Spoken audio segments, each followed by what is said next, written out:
टुन्नू जी, एक दिन हमारे भी बच्चे होंगे, उनके साथ हम अपनी खुशियों भरी जिंदगी जिएंगे। हाँ रानो, एक दिन हम अपनी खुशियों भरी जिंदगी जिएंगे। एक दिन हमारी भी छोटी सी दुनिया होगी। लेकिन किस्मत को तो कुछ और ही मंजूर था। एक दिन जंगल में इतनी जोर से बारिश आती है कि पूरा जंगल बारिश के पानी से भर जाता है। टुन्नू चिड़िया ने रानो चिड़िया को अपनी लकड़ी पर संभालने की कोशिश की, लेकिन तेज हवाओं और तेज पानी के बहाव में वह खुद को संभाल नहीं सका। टुन्नू जी!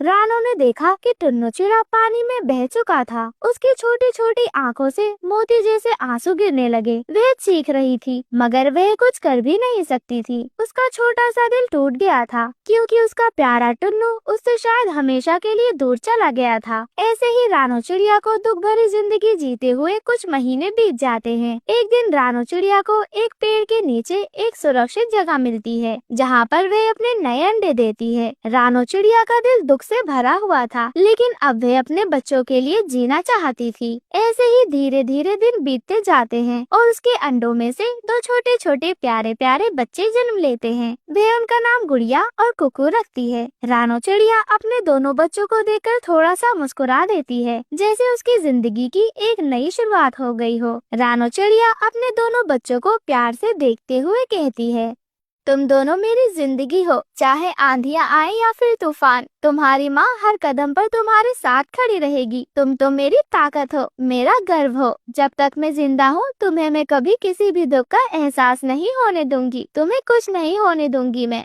लेकिन जंगल में हर कोई साथी नहीं होता। वहीं पास में एक शातिर कौवा रहता था। वह कौवा बहुत ज्यादा दुष्ट था। कालू कौवे का दोस्त भुल्ला बाज था। वह दोनों मिलकर छोटे छोटे चिड़ियों के बच्चों को नुकसान पहुंचाते थे। एक दिन कालू कौवा देखता है कि रानो चिड़िया अपने बच्चों के साथ छोटी सी डाली पर बैठी हुई है। अरे अरे, ये तो नए मेहमान हैं। देख भुल्ला देख, आज हम डिनर में बिरयानी खाएंगे।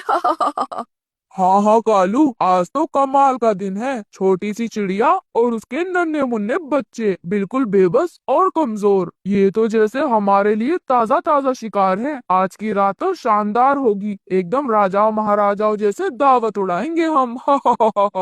रानो चिड़िया की छोटी सी जिंदगी अब खतरे में थी। ऐसे ही रात हो जाती है। रात के वक्त रानो चिड़िया अपने पेड़ की डाली पर बैठी हुई थी, लेकिन उसका मन अजीब सा बेचैन हो रहा था। उसे महसूस हो रहा था कि जैसे कुछ गलत होने वाला है। जैसे ही सुबह होती है, कालू कौवा और भुल्ला बाज वह दोनों उसके घर पर हमला कर देते हैं। छोड़ दो, मेरे बच्चों को छोड़ दो। अगर बचाने की हिम्मत है तो आकर बचा लो। आज तो हम बिरयानी ही पकाएंगे। हा। रानो चिड़िया ने अपनी सारी शक्ति जुटा ली और बिना किसी डर के अपनी छोटी सी चोंच से कालू कौवे और भुल्ला बाज पर हमला कर दिया। उसने कालू कौवे के पंख को पकड़ लिया और जोर से खींचा, और फिर भुल्ला बाज की आंखों पर एक नुकीली लकड़ी से वार कर दिया, और फिर वह दोनों दुश्मन वहां से चीखते हुए वहां से भाग गए। रानो चिड़िया बहुत ज्यादा थक चुकी थी। उसने देखा कि उसके दोनों छोटे छोटे बच्चे गुड़िया और कुकू उसे देखकर मुस्कुरा रहे हैं। उनकी आंखों में आंसू थे, मगर इस बार दुख नहीं था, क्योंकि वह जीत जो चुके थे। और फिर रानो चिड़िया अपने दोनों बच्चों को अपने गले से लगा लेती है और उनसे कहती है, मेरे बच्चों, दुनिया चाहे कितनी भी जालिम क्यों ना हो, एक माँ अपने बच्चों के लिए सब कुछ कर सकती है।